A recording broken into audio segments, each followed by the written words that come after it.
Assalamualaikum warahmatullahi wabarakatuh. Sebelumnya, perkenalkan nama saya Lutfi Faradila, mahasiswa fisioterapi Universitas Muhammadiyah Pekajangan Pekalongan semester 2. Nah, di sini saya akan menjelaskan mengenai sistem integumen pada tubuh manusia. Nah, pada kesempatan kali ini saya juga akan menjelaskan mengenai anatominya sistem integumen pada tubuh manusia. Oke, langsung saja, nggak usah berlama-lama lagi. Mari kita saksikan video saya mengenai anatomi sistem integumen pada tubuh manusia. Selamat menyaksikan.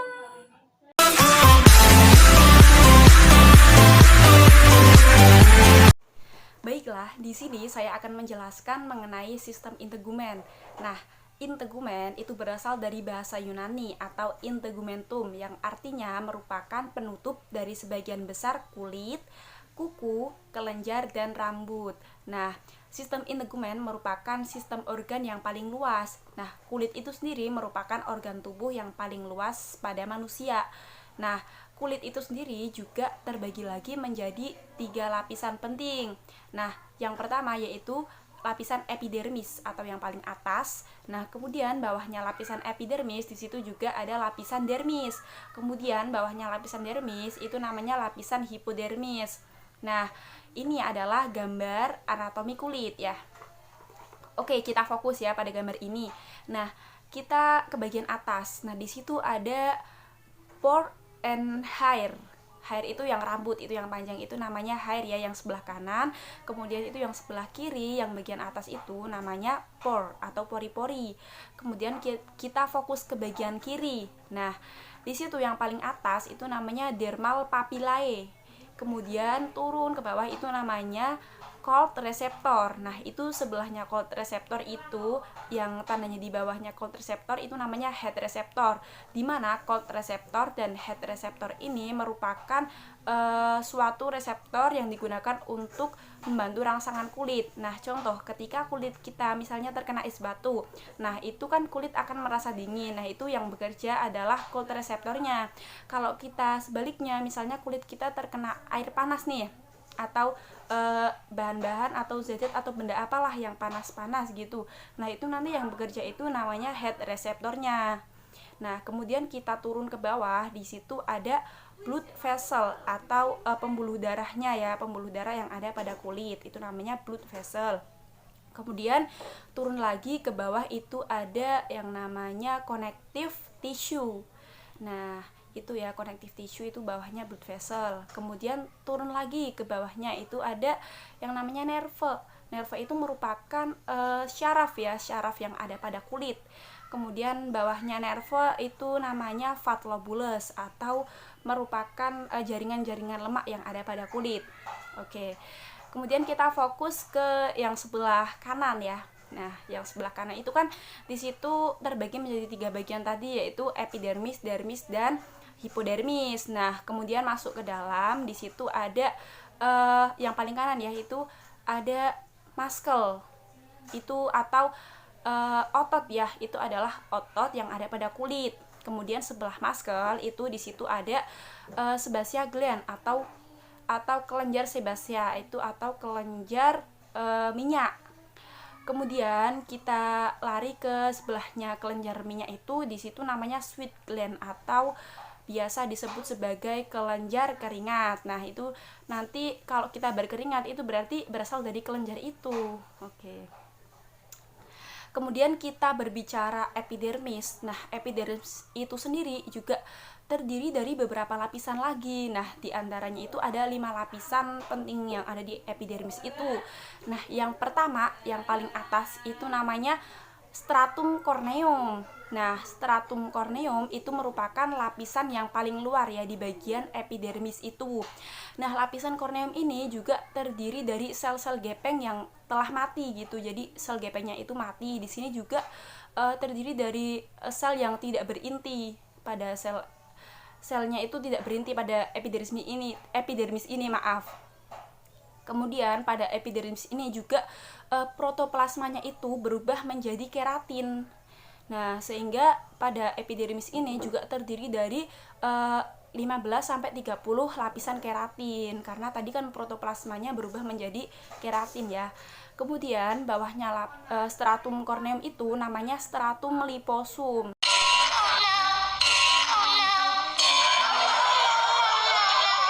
Nah, di mana stratum liposum ini letaknya berada di bawah stratum corneum ya. Nah, stratum liposum ini juga sering disebut sebagai lapisan sel terang. Nah, di sini juga terdiri dari sel gepeng yang tidak berinti.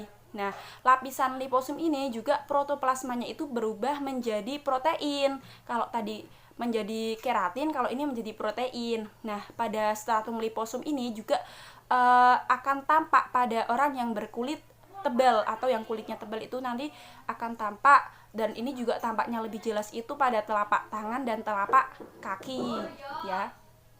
Kemudian selanjutnya bawahnya stratum liposum itu ada stratum granulosum.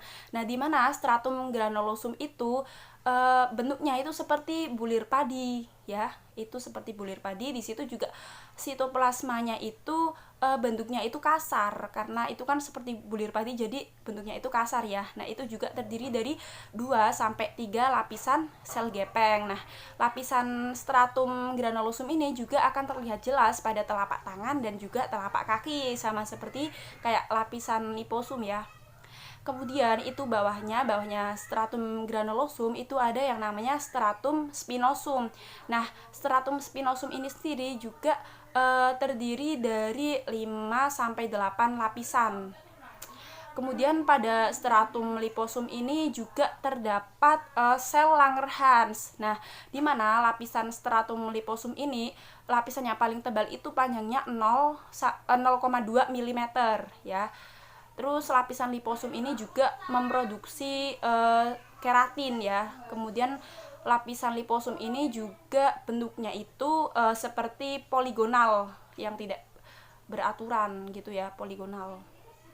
Kemudian turun ke bawah itu ada yang namanya lapisan stratum basal. Nah, pada stratum basal ini merupakan lapisan epidermis yang paling dalam. Nah, ini juga berkontak dengan dermis ya, lapisan stratum basal ini berkontak dengan dermis. Kemudian pada stratum basal ini juga terdiri dari sel-sel kubus yang bentuknya kubus ya, berarti ya. Kemudian selain itu juga terbentuk dari lapisan sel melanin yang mengandung pigmen. Nah, pada lapisan ini juga sering mengalami mitosis dan juga akan berfungsi reproduktif. Nah, itu terus di bawahnya itu ada basement ya, itu kemudian membran basement namanya. Kemudian di bawah membran basement itu bisa disebut sebagai dermis atau lapisan dermis tadi ya, bawahnya epidermis. Kemudian lapisan dermis itu sendiri juga terbagi lagi ya menjadi 2 bagian, yaitu ada pars papillare dan pars reticulare. Nah, pars papillare itu merupakan bagian yang cenderung itu cembung ke atas atau cembung ke bagian epidermis. Nah, di situ di bagian pars papillare ini mengandung serabut syaraf dan mengandung pembuluh darah ya. Kalau bagian pars reticulare ini mengandungnya itu pembuluh darah, kemudian ada syaraf, kemudian ada otot, kemudian ada jaringan ikat elastis, dan ada kelenjar lainnya. Selanjutnya itu namanya lapisan hipodermis. Nah, pada lapisan hipodermis ini merupakan kelanjutan dari dermis. Nah, pada lapisan hipodermis ini juga berisi jaringan ikat longgar yang di dalamnya itu mengandung lemak. Nah, lemak-lemak itu disebut sebagai panicula adiposa, di mana panicula adiposa itu merupakan sebagai tempat cadangan makanan. Nah, kemudian selain itu juga ada struktur aksesoris kulit. Nah, struktur aksesori kulit ini terbagi menjadi 2 bagian dari kelenjar. Nah, kelenjarnya itu yang pertama ada kelenjar keringat, yang kedua ada kelenjar minyak. Nah, di mana yang kelenjar keringat itu juga terbagi lagi menjadi 2 kelenjar lagi. Nah, yang pertama ada kelenjar ekrin, yang kedua ada kelenjar apokrin. Nah, kelenjar ekrin itu letaknya itu dangkal. Nah, ini bermuara pada permukaan kulit.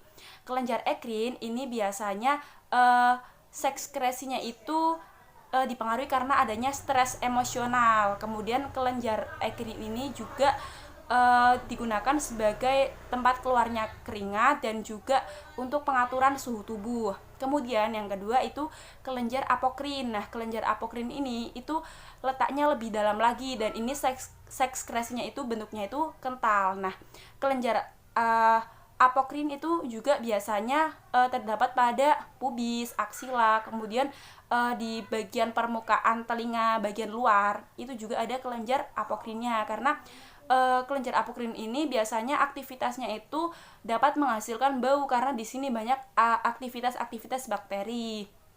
Kemudian yang kedua itu kelenjar minyak atau kelenjar sebasea. Nah, kelenjar minyak ini sendiri itu merupakan kelenjar yang ada di bagian seluruh tubuh atau hampir seluruh tubuh ya, kecuali bagian telapak tangan dan telapak kaki. Kelenjar sebasea ini juga biasanya berfungsi untuk menyimpan lemak ya. Kemudian kelenjar sebasea ini juga bermuaranya pada folikel rambut karena ini tuh letaknya di sebelah rambut pada kulit gitu. Selanjutnya yaitu ada rambut. Nah, ketika kita berbicara rambut, rambut merupakan bahan atau benang elastis ya yang berkembang di epidermis dan itu hampir menutupi seluruh bagian tubuh. Nah, rambut itu terdiri dari batang dan akar rambut. Struktur rambut itu sendiri terdiri dari medula, korteks, dan kutikula. Nah, rambut itu yang memproduksi itu namanya folikel rambut. Nah, rambut itu juga terdapat pada hampir bagian seluruh tubuh kecuali telapak tangan dan telapak kaki. Nah, ini di sini terdapat ya anatomi dari rambut. Nah, kita perhatikan itu yang sebelah dalam itu ada medula. Kemudian di situ juga yang melapisi itu namanya korteks. Nah, sebelah kiri itu ada yang namanya hair cuticle. Kemudian di bawah hair cuticle itu namanya cuticle of inner root seed. Terus di bawahnya itu ada Huxley layer. Kemudian ke bawah lagi itu namanya Hensley layer. Kemudian ada yang namanya outer root seed. Kemudian di situ juga ada bawahnya keratinoization zone.